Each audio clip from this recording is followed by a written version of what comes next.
So yun, today meron tayong cover up mga loads at antay lang natin na ayos lang tayo dito konti. Set up na rin tayo. May design na siya pero colored kaya hindi ko alam kung babagay dun sa dati niyang tattoo, pero try pa rin natin. Kausapin si client kung mag-isip kami ng ibang design kasi parang tingin ko hindi ubra kasi light color siya. Usually pagka-cover up talaga kailangan na better dark colors. So yun, aga-agaw.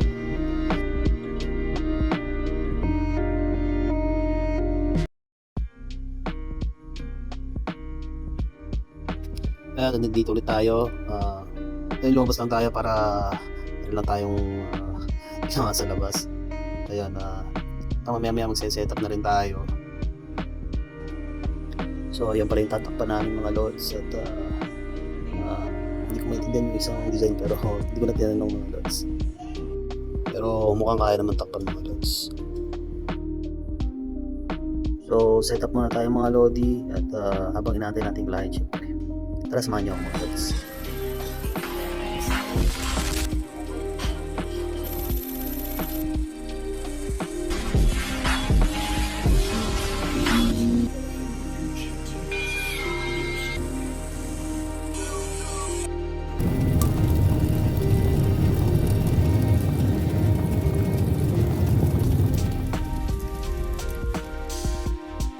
So ayun na, nagbabalik tayo mga lods. And ayun, dumating na yung kliyente natin mga lodi. At ayun na, nag-stencil na rin ako. Kung hindi ko na lang alam mag-videohan mga lods. Kasi parang napakahirap talaga mag-video ng kapagka yung meron kang iniisip kasi cover up na siya. So medyo pinag-iisipan ko kung kaya talagang takpan ng design na yun. Pero nasa baba lang naman yung design niya na tatakpan namin. So sa tingin ko magiging okay naman siya. So, utol siya ng dating kliyente natin mga lods at nagbabakasyon siya dito sa UAE. At ayun tayo yung napili niya na magtakip ng kanyang dating tattoo. So, ayun, nagkakwentuhan kami ni client. So, nagtatrabaho pala siya sa hotel kung saan ako nagtatrabaho dati sa Pilipinas.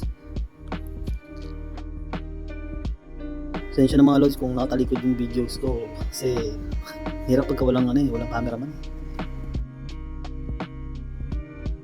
And tinatanong ko rin kasi si client kapag lalo at cover up, tinatanong ko siya kung meron siyang malaking tattoo or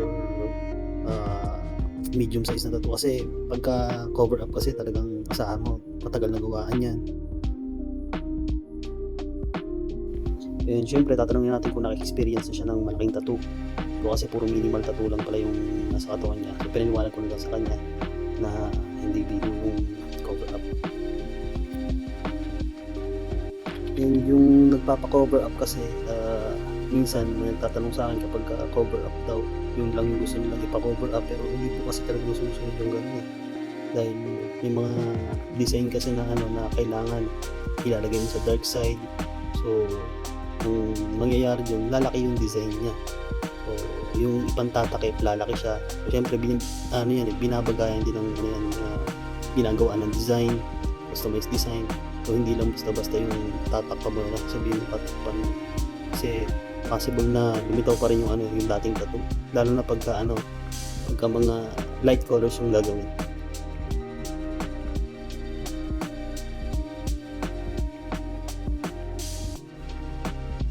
Pero sa design naman ni ate, is good choice naman siya dyan kasi nasa baba naman yung dati niyang tattoo. So matatakpan namin yun. So pwede kaming magawa ng doon ng pwede kami mag-add doon ng mga freehand na design. So alas 2 yata kami nagsimula dyan mga loads. Natapos kami mga around 7 ganun.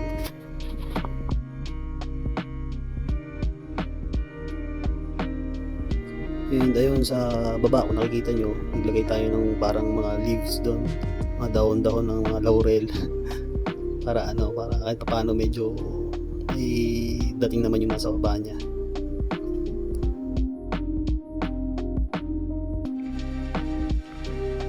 gumamit ako ng mga needles dyan na ano, na 23 RM,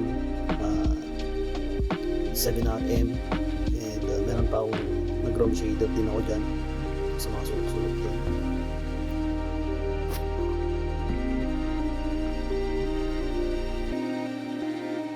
Ayun, nilalagyan natin ng puti yung mga ano, nasa may balahibo, sa may taas, saka sa may tenga ng fox, para kahit pa paano mag-ure din yung ano niya, diba? Yung maganda rin siya tignan, sa may highlights din.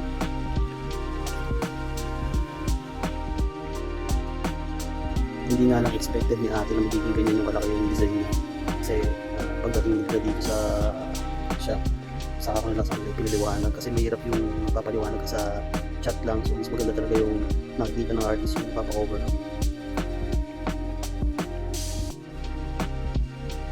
And ayun na, world famous ink nga pala yung ginamit ko dyan, yellow, tapos may pagka-gold siya, tapos nag-mix lang ako ng red ng dynamic.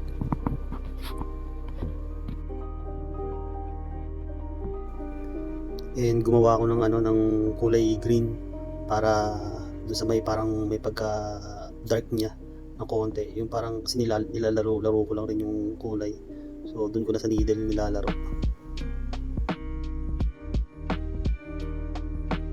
Hindi rin kasi ako bumibili ng talagang maraming kulay, yung mga main colors lang yung binibili ko, kasi nagmi-mix na lang ako na hinahalo-halo ko na lang, so ni-experiment ko na lang siya, kasi hindi rin talaga nagagamit kapag nasasayang lang, na-expert lang siya. Although matagal siya mag-expert, pero dalawang beses na kasi nangyari sa akin yung bumili ako ng maraming kulay, tapos nasayang lang siya. So nag-decide na lang ako na na bumili lang ako ng mga main colors, tapos nag-mix na lang ako na lang mismo nag-mix. And ayun, medyo malapit na tayo matapos dyan mga lods. So sinusubukan na lang natin talagang palitawin yung design niya gamit ang white, o para umangat yung design. So ayun, at ilang araw na lang at uuwi na siya sa Pilipinas. Buti pa yung ginawa nating tattoo, makakauwi pa ng Pinas. So ayun, maraming salamat kay ate.